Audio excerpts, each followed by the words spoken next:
When it comes to language learning, grammar gets all the attention. Most of the theories of second language acquisition are primarily focused on how we acquire syntax, the way we put words together to form sentences. Vocabulary, in contrast, has historically been outside of the spotlight. This is unfortunate. Research has shown that vocabulary knowledge has the greatest effect on comprehension, and perhaps the major difficulty students have in learning a new language is the sheer volume of new words. Given this importance, I was pleased to encounter Stuart Webb and Paul Nation's How Vocabulary is Learned, a research-based look at how to deal with one of the central difficulties in becoming fluent. How many words do you need to know? The first step in any journey is figuring out how far you are from your destination. So how many words do you need to learn in order to be fluent in another language? Right away, however, this question runs into difficulties. How do you count the words?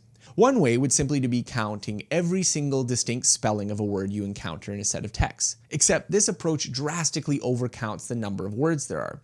It would include regional spelling differences such as color in the US and color with a U in the UK and Canada, as well as numerous grammatical inflections that are almost certainly not stored in the brain as separate words. For instance, difficult, difficulty, difficulties. Instead, researchers usually prefer to count word families, distinct words along with their related inflections, orthographic variations, and derivations. So how many word families do you need to know? Here we can take advantage of a well-known empirical finding known as Zipf's law. This law states that a word's frequency is proportional to the inverse of its rank. The frequency of seeing the second most common word would be roughly proportional to 1/2 times a constant. In contrast, the frequency of encountering the 10,000th most common word would be roughly equal to 1 divided by 10,000 times the same constant. The first 1,000 word families in English, for instance, account for roughly 85% of the words that you encounter. Words like baby, cake, dad. The next 1,000 account for only 4.3%.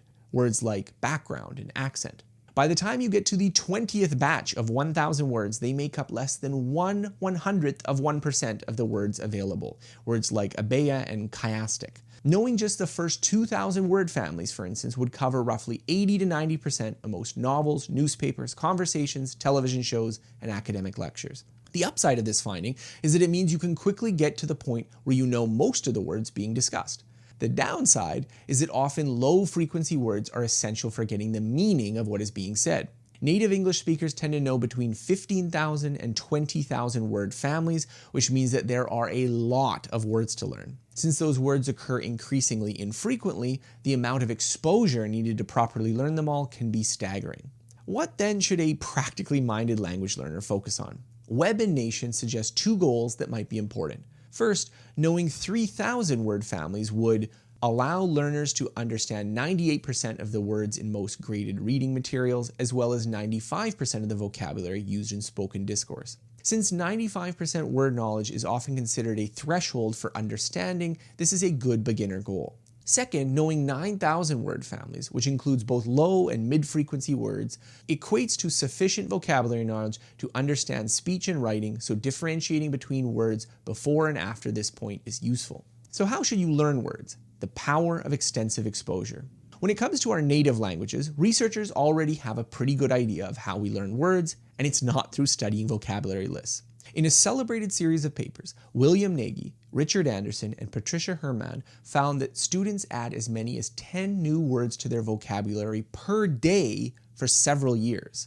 Maintaining such a pace with explicit teaching would be next to impossible, and yet native speakers not only learn this many words, they integrate them seamlessly into their actual language use. Obviously, the process of learning words in one's native language is not like memorizing a definition from the dictionary. It's not as if native speakers were assigned 10 words every day to memorize. Instead, the extensive exposure to the linguistic environment steadily accretes knowledge of word meanings, so that averaged out over long periods of time, it results in roughly 10 new words per day. This shows that extensive exposure to an immersive linguistic environment is sufficient for vocabulary growth. However, native speakers also have tens of thousands of hours of meaningful language input and use, far more than most people can achieve studying a foreign language. Should you use flashcards to learn vocabulary? Extensive exposure is sufficient for vocabulary learning, but given the huge quantity of native speaking time, it's not clear that exclusively relying on such approaches are optimal for the typical language student. Flashcards offer a quick and effective way to acquire a large amount of vocabulary, especially when the meanings of words can be readily paired off with their counterpart in one's native language. Spaced repetition systems like Anki also afford the opportunity to store large libraries of cards and allow reviews to be queued so that study words won't be forgotten. However, flashcards for single words also have their disadvantages. Learning a word in isolation can make it hard to learn its connotations or presence in particular contexts. Cards that focus on a word family may also omit some of the possible grammatical modifications of the word and their meanings. Cautioning about the exclusive reliance of flashcards, Webb and Nation write, "It is important to remember that learning with flashcards is only one step in the vocabulary learning process. Flashcards should be supplemented with plenty of meaning-focused input that includes the target words to provide models for how these words are used, and meaning-focused output that provides opportunities to use them." Other advice for learning words. Webb and Nation reviews some other advice for learning vocabulary in their excellent book. 1. Confusing words should be taught on separate days.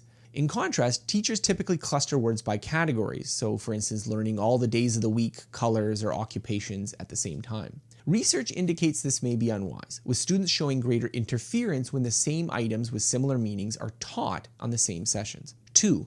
Graded readers can help accelerate implicit learning. We need a high degree of comprehension, between 95 and 98% of words known, in order to be able to successfully guess the meaning of new words in their context. This is difficult to achieve with native level materials for beginners. Graded readers, which deliberately limit themselves to small vocabulary sizes, can be beneficial here since they avoid some of the weaknesses of flashcard or vocabulary list learning in isolation. 3. The rate of vocabulary acquisition depends on student enthusiasm and aptitude. Webb and Nation suggests that 400 word families might be acquired per year for a dedicated student, including the time needed to expose oneself to the word in various contexts. For narrower word learning, such as from flashcards, more words can potentially be covered. Finally, learners should spend time on all 4 strands of language learning. Those include meaning-focused input. This means conversation, books, film, and television that you attend to primarily to understand what's being said. Input provides the raw data for new words and enriches the contextual associations of words studied deliberately elsewhere. Meaning-focused output. Speaking and writing a particular word form is more difficult than simply understanding it from input, as this requires a more precise knowledge of the word and its meaning. Language-focused learning.